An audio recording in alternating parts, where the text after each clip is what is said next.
Hi, my name is Tara Gillum, and this is my presentation for my author study for Susan Campbell Bartoletti.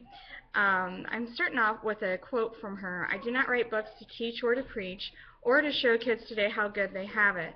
I hope that my work gives kids the courage to question and think critically in history." And that is really profound because I think it really justifies why we teach what we teach with any study, but especially for history and nonfiction purposes. Some of my objectives for this lesson is to learn about the author, Susan Campbell Bartoletti, to discover the different kinds of books that she wrote, and then to investigate what inspired her to write the different types of books that she did. Moving on to the third slide. Who is Susan Bartoloni? She is a student, she is a teacher, and she is a writer, ultimately. She was born in Harrisburg, Pennsylvania. She majored in English in college, so that's where she was a student. She became a teacher, and once she started writing her novel, she ultimately decided to become a full-time writer as well. Moving on to the fourth slide. If you click on the video link, it'll give an introduction to Susan. It's a video interview I found online, and she just gives a brief history about herself. It's like a mini biography, bibliography online. Something for the students to check out. The fifth slide goes over the different kinds of books that she has published, and that you'll see again towards the end in the annotated bibliography.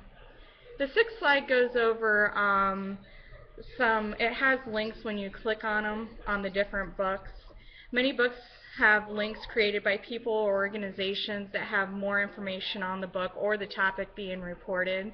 The first link is from a Glogster account. This is something new that I learned about, which is a link created by a student that did a report on this book.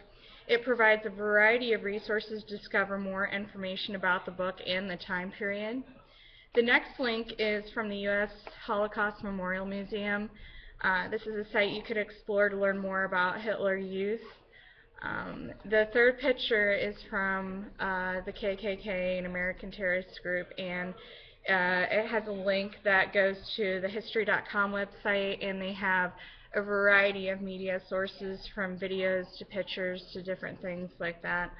It's just examples that if students are looking for resources, it's good to have a variety of sources, whether it be from the author, from the publisher, from the book, or if it's related to the topic as well. So those are some examples of that in the sixth slide.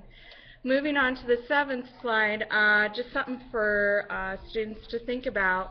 Another quote from Susan is, "As the saying goes, all history is contemporary history, and unless we learn the lessons, they will be in our future too. We must continue to fight and confront these issues and give young people the courage and resources to do so." So I thought that was a very powerful quote.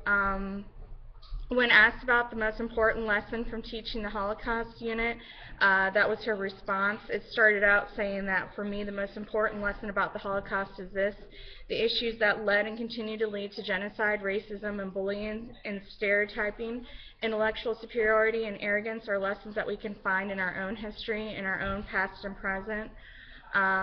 I believe that by young adults reading Bartoletti's books, some of the benefits are that her books encourage readers to confront the issues of society that still plague us today. And that's a quote from her as well. So reading her books really empower teens to think about history, but also what are the things that we can learn from history and how can we think and make a difference in society today, because many issues often repeat themselves or go or become left unsolved, or new issues stem out of it, but they deal with the same issue like religion or gender or nationality or culture. So just something to think about. Moving on to the next slide, these are some of my sources that I utilize throughout the PowerPoint.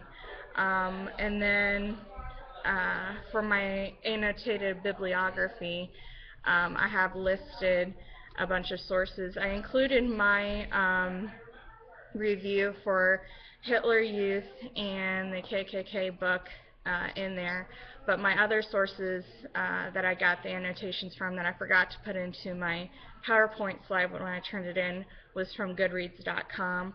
I went on there, looked at those annotations, and included it in my annotated bibliography. So a lot of interesting information, really impressed by all the resources that are out there. Susan Bartoletti is definitely an inspiration to me as a teacher to always, you know, go the extra mile and seek out new opportunities to further develop myself in my profession and to truly find ways to inspire kids. And I think that's what she does. Thank you.